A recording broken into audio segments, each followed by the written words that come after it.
Hey everybody, it's Adam Schmela here with Integrated Consulting and Advisory Solutions, here with another little workflow productivity tip for you here on a Wednesday.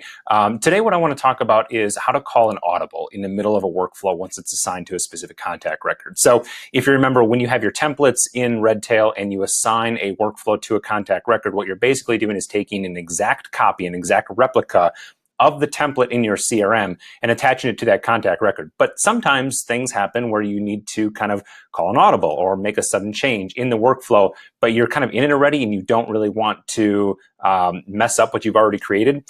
So one of the ways in which you can call an audible is to leverage outcomes. And so what I want to do is document that through an example. So let's say if we're looking here at this client, Homer Simpson, and Homer is, the workflow that we've attached here is Homer wants to open up a new joint investment account, a new joint with rights of survivorship account at TD Ameritrade. It's a new account. What we've already done is we've gone through here and we've attached one, we've documented something already. Let's take a look at what happened. So most information is gathered, but we're still waiting on the spouse's employment information. Now, what happens, let's say, if Homer and Marge get together and they talk with their advisor and they realize, you know what, we're just not going to open up this account right now.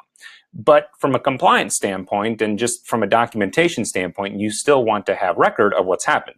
Well, there's really no way, if we just leave the workflow as it is right now, there's no way to get out of this workflow, so to speak, without going through and working our way down every single step and completing those steps, which, in fact, if we do that, is kind of going against the compliance aspect because it hasn't really happened. So one quick way to either A, get out of a workflow completely and end the process, or B, skip a step that you maybe don't need, is to, again, leverage outcomes. And remember, what you can do once a workflow is attached to a contact record, anything that you do to the workflow from this point forward, once it's attached to the record, does not impact the template in your CRM. So what we can do is, in my example here, if Marge and Homer get together and realize that, you know what, we're just not going to open up this account, we'll save it for a different day.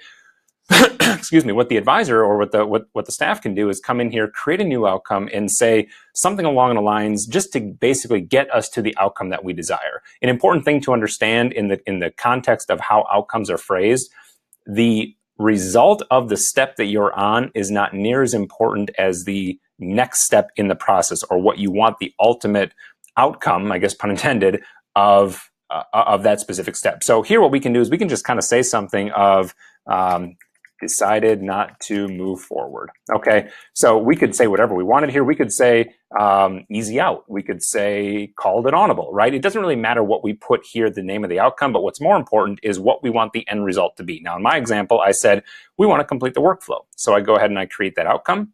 Now what happens is when I hover down here, I can see that, I have 3 outcomes. And so what I can do is I can quickly go on complete step. I can select my new outcome, and I can now say whatever happened, right? Marge and Homer decided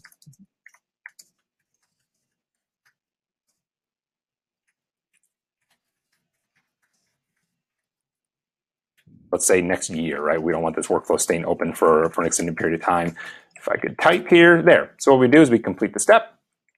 Now the workflow will complete. So we don't have a hanging workflow out there that we have to, track or keep around for next year or anything like that. And we've cleaned up our workflow list and we've documented what's happened in, again, a time-stamped, uneditable, compliant manner. So when I go into Homer Simpson and I look at his completed, now he has 0 active workflows, and I go into look at his completed workflows.